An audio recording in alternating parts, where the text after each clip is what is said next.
이제 8장부터 본격적으로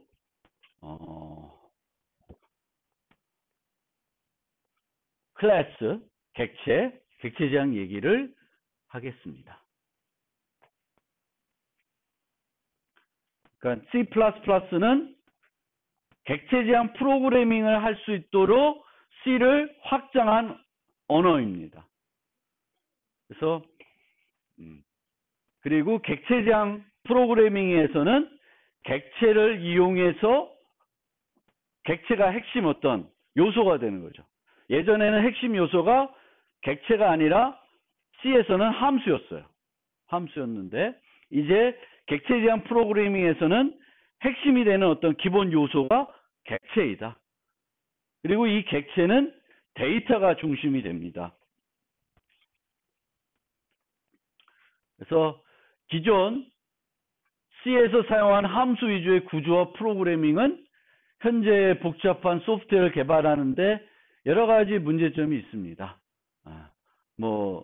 살펴보면 프로그래머는 자신의 사고를 컴퓨터적인 사고로 좀 전환해야 되는데 객체 지향으로 프로그램할 때는 내 머릿속인 사고를 좀 더 바꾸지 않고 그대로 언어에 표현할 수 있다고 합니다. 그리고 캡슐화가 부족하다.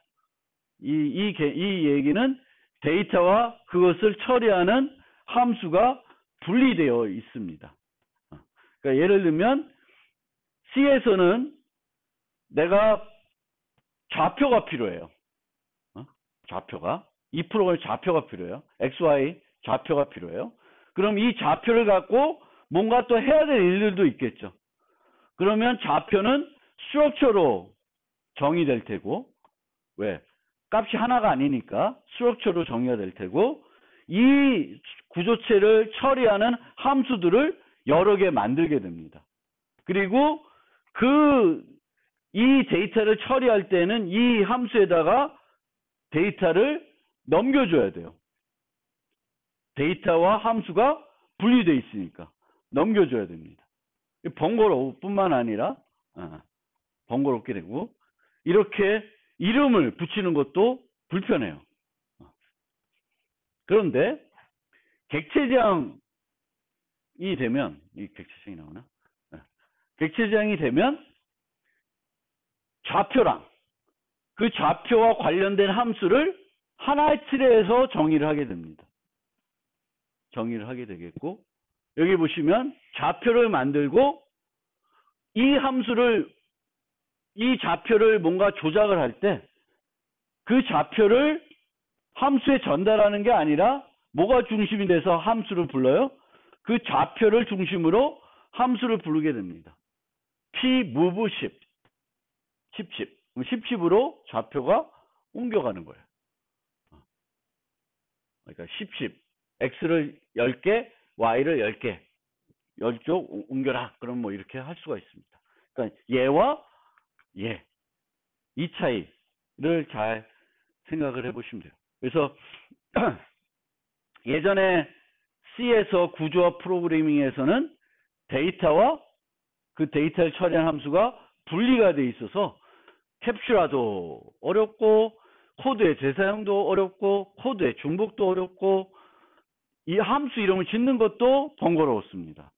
근데 이제는 어떤 데이터가 있을 때 그 데이터를 처리하는 함수를 같이 틀에서 묶어서 데이터를 중심으로 함수를 호출하기 때문에 인자가 어떻게 돼요? 얘에 비해서 하나가 줄죠. 이 앞에 게 일로 옵니다. P가 중심이 돼서 움직여라. 그래서 항상 중심이 이 P, 데이터가 중심이 된다라는 게 그 객체 지향입니다. 그래서 기존 C의 구조 프로그램에 비해 인자가 하나 줄어듭니다. 그 이유는 그 인자가 중심이 돼서 함수가 호출되기 때문에 그렇습니다. 그래서 객체 제한 프로그래밍 패러다임이 이제 이런 문제점을 극복하기 위해서 나온 건데 가장 인기가 있는 언어 중 하나인 C를 객체 제한 지원하도록 확장한 C++가 현장에서 널리 사용되면서 이 객체지향이 그냥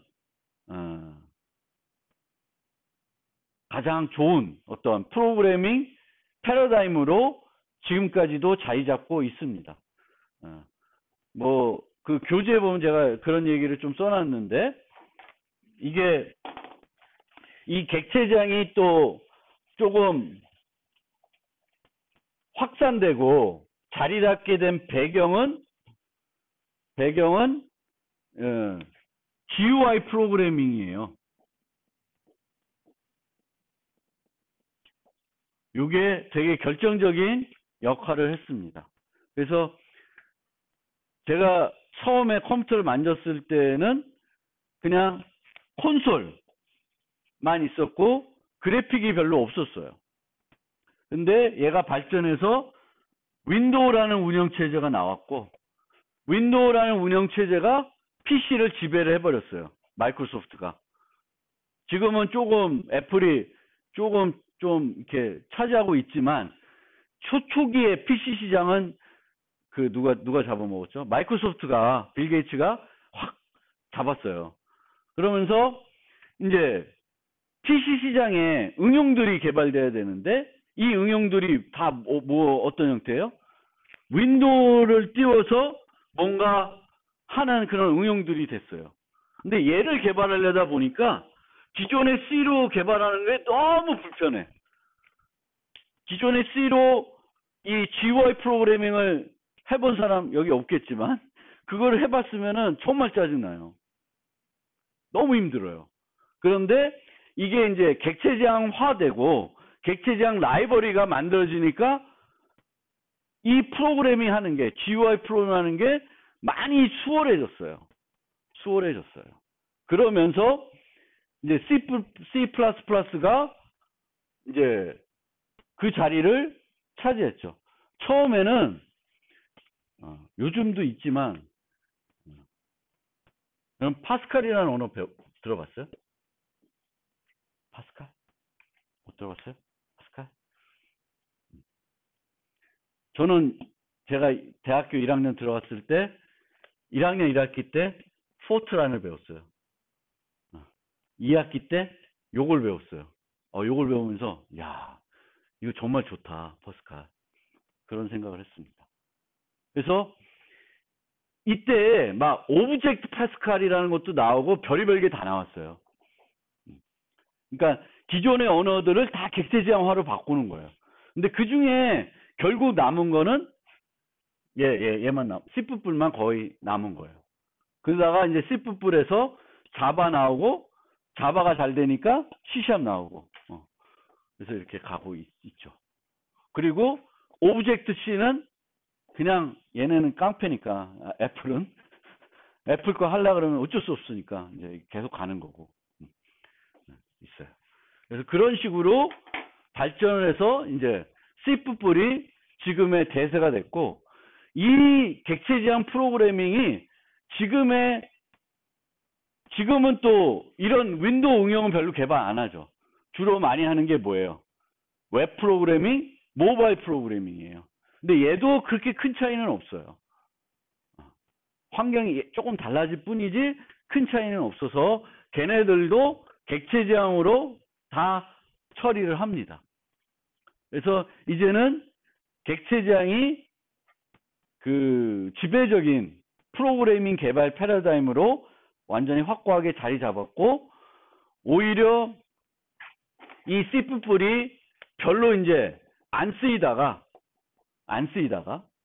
이제 한동안 계속 C++만 썼어요. C++ 쓰다가 이제 이런 애들이 나오니까 얘를 별로 안 쓰다가 최근 들어서 다시 또 C++가 11 나오고 14 나오고 막 이렇게 되면서 좀 쓸만하다. 그래서 얘도 이제 많이 다시 위치를 차지하고 있긴 있는데, 뭐 그래도 일반적으로 여러분들이 밖에 나가서 C++로 프로그래밍 하는 경우는 그렇게 많지 않을 수도 있어요. 많지 않을 수도 있습니다. 그래서 그런 측면을 여러분들이 생각을 하시고, 그래도 가장 파퓰러한 언어 중에 하나이기 때문에 여러분들이 대학 4년 동안에는 C++ 아니면 자바 둘 중에 하나는 내 메인 언어로 그러니까 자신 있게 할 수 있어야 대학 4년을 조금 편하게 보낼 수 있겠죠. 프로그램 언어를 하나도 잘 못한다. 그러면 컴퓨터 공학에서 살아남기가 지내기가 어렵습니다. 근데 이제 3학년 이제 되면부터는 뭐 듣는 수업에 따라 조금씩 다를 수 있는데 어떤 수업은 그냥 프리하게 언어와 상관없이 여러분들 알아서 여러분들 자바 쓰고 싶으면 자바, C# 쓰고 싶으면 C#, C++ 쓰고 싶으면 C++ 써라. 그럼 그 중에 하나 골라서 써야 될 거예요.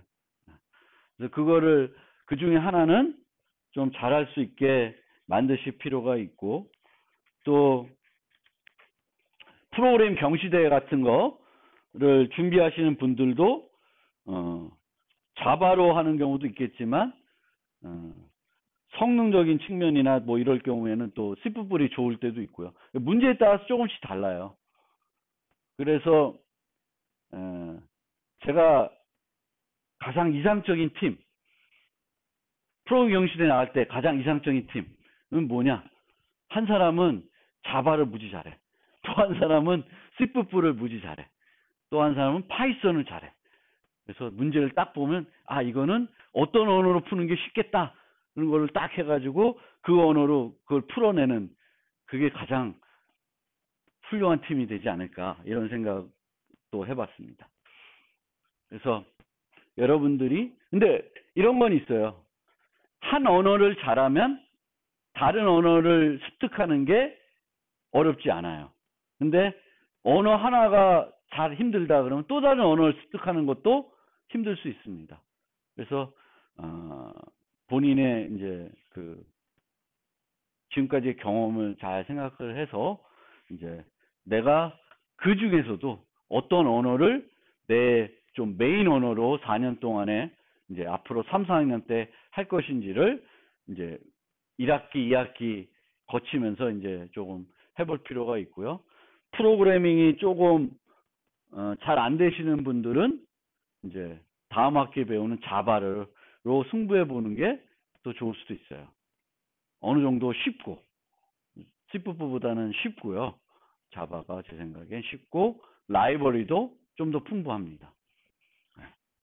자, 뭐 딴 얘기를 좀 했는데 다시 돌아와서 객체 지향은 상태를 유지하고 이 상태에 따라 행위의 결과가 바뀔 수 있는 객체를 이용해서 소프트웨어가 제공하는 기능을 구현하게 됩니다. 그러니까 우리가 어떤 프로그램을 만들어야 된다. 그럼 이 프로그램은 어떤 객체들을 만드는 것이 필요할 것인가? 그거를 잘 찾아내야 됩니다. 그러니까 C에서 프로그램을 했을 때는 전체 프로그램을 만들 때 이 프로그램에 어떤 함수들을 만들어서 그 프로그램을 구성할지가 중요했어요. 근데 지금은 이제 어떤 함수들을 구성할지가 중요한 것이 아니라 이 프로그램을 어떤 클래스로 어떤 객체로 구성할지가 중요한 요소가 됩니다. 그러면 우리가 프로그램을 할 때 일상적으로 보는 사물들을 컴퓨터 세계로 모델링해야 되는 경우가 있죠. 그렇죠? 게임을 만들 때도 그렇고 뭘 할 때도 우리가 기존에 실세계에서 보던 어떤 물체들을 컴퓨터 세계에서 모델링해야 될 경우가 있어요. 그러면 문이라는 게 있다라고 칩시다. 문. 열고 닫는 문. 그러면 우리가 일상적인 문을 우리가 바라봤을 때, 저 뒤에 있는 문을 바라봤을 때 어떤 생각, 뭘 인식하게 돼요? 저 문을 보면? 저 문. 저 뒤에 있는 문. 저 뒤에 있는 문을 보면 무슨 생각이 떠올라요? 저 문을 내가 인식할 때, 저게 문이다. 인식을 할 때 어떻게 인식하냐? 저 보니까 문이 두 짝으로 돼 있어요. 그리고 유리로 돼 있어요. 뭐 이런 거예요. 유리로 돼 있고 지금 현재는 어떻게 돼 있어? 닫혀 있어요. 그런 것들을 우리가 생각하게 되는데 그걸 그대로 우리가 프로그램 세계로 옮겨올 수 있어요. 근데 똑같이 문을 내가 컴퓨터 세계에서 모델링 한다. 그러면은 이 문이 어떤 상태를 가지고 있냐. 방금 말한 것처럼 잠겨 있냐? 또는 닫혀 있냐? 열려 있냐? 또 뭐가 있어요? 유리문이냐? 철문이냐? 한 짝짜리냐? 두 짝짜리냐? 뭐 여러 가지 그런 특성들을 갖고 있는 거죠. 그게 다 뭐가 돼요? 상태. 그러면 이 문을 갖고 내가 할 수 있는 건 뭐지? 열고 닫을 수 있고 잠글 수 있고 이런 거잖아요. 그게 행위가 돼요. 그러니까 우리가 어떤 개체 또는 사물들을 바라보는 시각을 그대로 내 머릿속에 있는 시각을 컴퓨터로 표현하기가 수월한 것이 객체지향입니다. 그래서 객체지향에서는 만약에 저 문을 모델링 한다 그러면은 이 컴퓨터 세계에서는 문과 관련해서 어떤 상태들이 있어야 되는지 생각을 해놓고 그 상태들 가지고 이제 어떤 행위들을 해야 되겠고 이 행위들이 상태에 어떤 영향을 주는지를 생각을 해봐야 돼요. 그래서 열면 상태가 열려 있음으로 바뀔 거고 닫히면 닫혀 있는, 잠그면 잠겨 있을 테고 열려 있는 상태에선 잠금을 못할 것이고 뭐 그런 것들을 우리가 생각해서 구현하시면 돼요.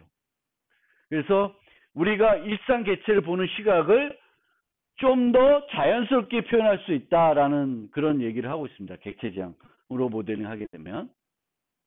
물론 이 문이라는 거를 모델링 할 때에도 내가 문을 어떻게 쓰냐에 따라서 다 다를 수가 있습니다.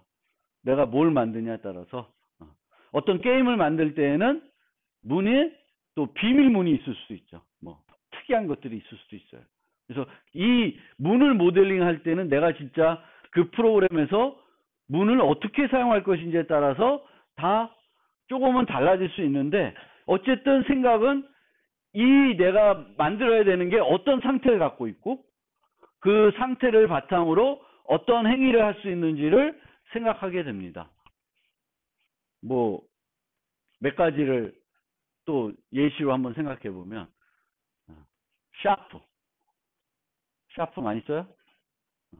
샤프. 그러면 이 샤프는 제가 좋아하는 라미 회사 거예요. 그래서 회사가 라미. 그리고 상품명이 사파리예요. 그리고 0.5mm. 지금 노랑 색깔. 뭐 이런 게 상태가 되겠죠. 그리고 얘를 갖고 할 수 있는 게 뭘까? 샤프 갖고 쓸 수 있겠죠. 글을 쓸 수 있고. 들어 있는지 없는지 알아볼 수 있어야 되겠고. 현재 심 크기가 0.5mm인지 0.7인지 0.3인지를 알아봤어야 될 거고 뭐 심의 개수까지 알아봐야 되는지도 모르겠지만 하여튼 이런 거를 행위로 모델링. 프린터 집에 프린터가 있을 수 있고 뭐 어디에 프린터가 있을 수 있는데 이 프린터 뭐 상태면은 양면 인쇄를 지원하고 네트워크 프린터를 지원하고 칼라를 지원할 수도 있고 흑백일 수도 있고 그렇죠. 그게 상태예요. 행위는 컴퓨터 출력, USB 직접 출력, 뭐 토너의 상태 없는지, 용지가 어떤 트레이에 있는지 없는지, 뭐 이런 것들이 상태가 되겠죠.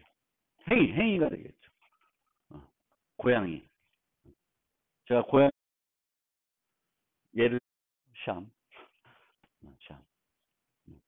그래서 고양이, 그럼 종, 접종 이런 것들이 고양이의 상태가 되겠고 할 수 있는 행위는 구름이, 꼬리 행동, 영역 표시 뭐 등등 먹기, 싸기 할 수 있습니다. 그래서 혹시 앞으로 애완동물을 길러보고 싶으면 고양이를 추천합니다. 고양이. 똥오줌 잘 가리고. 단점. 고양이의 단점이 뭘까? 고양이의 단점. 털과 함께 살아야 된다. 온 집안이 털이에요. 온 옷이 다 털. 검은 옷 절대 못 입어. 한번 왔다 가면 쫙 묻어요. 하여튼 고양이. 그래도 좋습니다.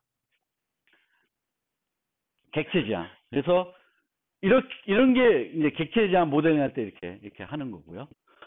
그래서 이제 객체 지향에서는 이 상태와 행위를 하나의 틀에서 모델링 한다고 해서 그걸 뭐라 그러냐면은 캡슐화 한다 그래요. 캡슐화. 그리고 이 캡슐화 과정에서 상태 표현과 행위 구현을 클래스의 사용자부터 숨길 수 있다라는 특징도 갖고 있습니다. 이런 의미에서 C++는 헤더 파일과 CPP 파일을 나누고 있습니다.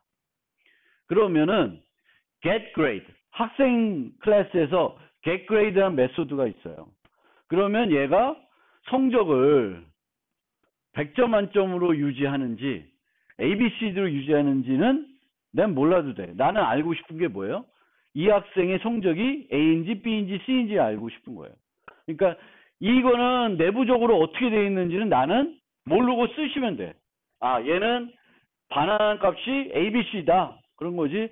그거를 ABCD로 유지할지 어떠한 100점 만점을 유지한 다음에 내부적으로 계산해서 매번 달랄 때마다 얘가 A인지 B인지를 계산해 줄지는 나는 신경 안 써도 되죠. 내가 원하는 것만 돌려주면 돼요. 그래서 그렇고요. 예를 들면 학생 이름이다. 그럼 학생 이름은 김상진 이렇게 유지할 수도 있고 어떻게 유지할 수도 있을까요? 성이 김이고 이름이 상진이다라고 구분해서 유지할 수도 있어요.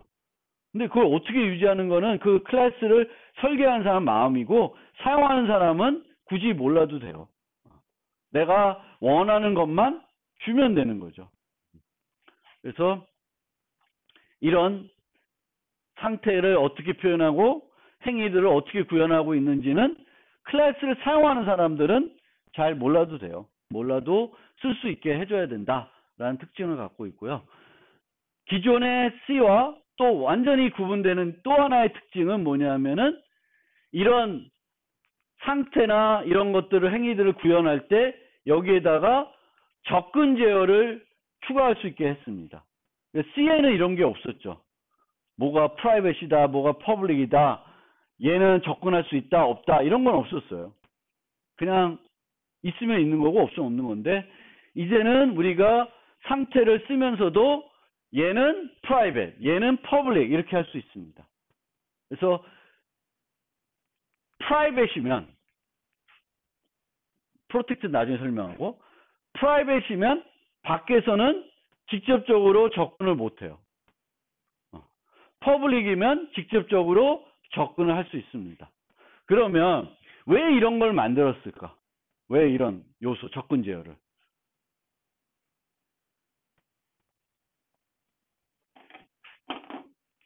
프로그래밍에 들어있는 요소는 그 목적이 크게 세 가지예요.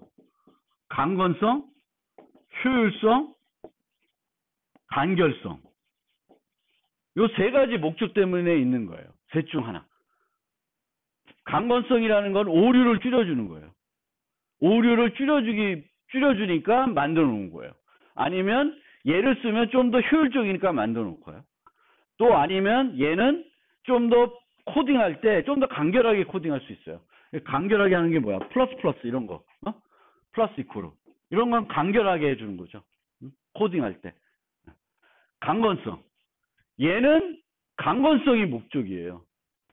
오류를 줄여주는 게 목적이다. 그러니까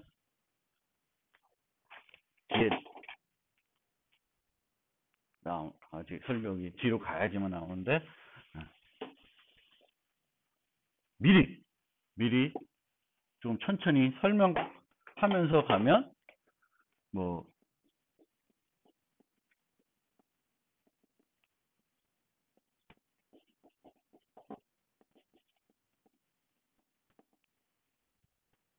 스튜던트는 나이를 갖고 있어요. 근데 접근 제어를 퍼블릭으로 해줬어요. 퍼블릭으로 해줬다는 것은 누구나 얘를 접근할 수 있다는 걸 얘기합니다. 그러면은 스튜던트를 만들면 s.age 해가지고 equal 10 이렇게 할 수가 있어요. age 10. 그런데 만약 얘가 퍼블릭이 아니라 프라이빗이면 이게 안 돼요. 수정을 이렇게 못해요. equal 10해서 수정을 못하고 뭐 보통 이런 함수를 이용해서 수정을 해야 돼요. set h10. 그러면은 이런 함수는 뭘 해줄까? 이 인자가 적법한지 유효한지 문제가 없는 건지를 검사하고 문제가 없으면 바꿔주는 거예요. 근데 이렇게를 허용하게 되면 여기다가 뭘 할 수 있어요. 이렇게 마이너스 1 이런 식으로 할 수 있죠. 그러면 나이가 뭐가 돼요? 음수가 돼요. 근데 나이는 음수가 될 수가 없죠. 마이너스 한 살인 거 없잖아. 그러니까 이런 오류가 날 수가 있어요. 상태가 엉뚱한 상태를 가질 수가 있다는 거예요. 근데 얘를 프라이빗으로 만들어 놓고 이런 함수를 통해서만 수정할 수 있게 하면은 어떻게 돼요? 상태를 내가 어떤 범위 내로 유지되게끔 보장할 수가 있습니다. 그러면 프로그램의 강건성을 좀 더 높여줄 수가 있어요. 그래서 객체 지향은 데이터와 그 데이터를 처리하는 함수를 하나의 틀로 묶어줘서 캡슐화 해줬고, 이 캡슐화를 하면서 이 상태와 행위들에 대한 접근 제어를 제공할 수 있게 해줬어요. 그렇게 함으로써 보다 더 강건한 프로그램을 할 수 있게 해줬다. 이 접근 제어는 강건성을 높이기 위한 요소이다. 이렇게 이해를 해주시고요. 객체는 상태, 행위, 식별자를 가지고 있습니다. 그러니까 객체의 3대 요소 그러면 상태, 행위, 식별자예요. 상태가 제일 핵심이고요. 그래서 상태에 따라 행위의 결과가 달라져서 돼야 되고 각 객체의 현재 상태는 다를 수 있습니다. 그러니까 어떤 고양이는 졸릴 수 있고 어떤 고양이는 배고플 수 있고, 그러니까 다 같은 고양이지만 고양이의 현재 상태는 다를 수 있죠. 여기 있는 학생들도 다 학생이지만 현재의 상태는 다 다르죠. 열심히 공부하고 있는 사람, 뒤에서 떠드는 사람, 뭐 졸고 있는 사람, 뭐 다 다르잖아요. 상태는 다 다를 수가 있습니다. 그 상태는 행위에 영향을 주게 됩니다. 제가 여기서 열심히 떠드는데 어떤 사람은 제 말이 귀에 쏙쏙 들어올 거고 어떤 사람은 뭘 말하는지 하나도 이해가 안 될 수도 있고 관심이 없을 수도 있고 그럴 수 있습니다. 그거는 뭐에 의해서 달라지는 거예요? 그 사람의 상태에 따라서 달라지는 겁니다. 그래서 행위는 반드시 객체의 상태를 활용해야 돼요. 그 객체 상태를 활용하지 않으면은 그 행위가 거기에 있을 이유가 없습니다. 그래서 행위는, 여기 있는 행위는 요 상태 중 하나는 반드시 활용을 해야 돼요. 아니면 영향을 줘야 돼요.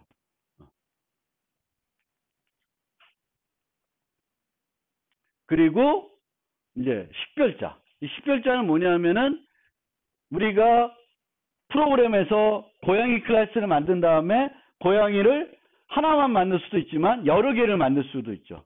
그럼 여러 개의 객체를 만들면 각 객체를 구분해서 접근할 수 있어야 됩니다. 그러기 위해서 프로그램을 사용하는 게 뭐예요? 변수입니다. 그래서 프로그램에서는 객체의 식별자는 뭐가 돼요? 변수가 됩니다. 변수. 동일 객체를 여러 개 사용할 수 있고 하나의 객체를 여러 번 사용할 수 있기 때문에 우리가 식별자가 필요하고 프로그램에서는 이 식별자가 변수가 됩니다. 그리고 클래스는 뭐냐? 이제 우리가 붕어빵 틀이 있고 재료가 있으면 붕어빵을 원 없이 만들 수가 있죠. 그러면은 클래스는 이 틀이라고 생각하시면 되고 객체는 붕어빵이라고 생각하시면 돼요. 그래서 클래스는 객체가 어떤 상태를 갖고 있고 어떤 행위를 할 수 있는지 정의하는 틀이 됩니다. 틀.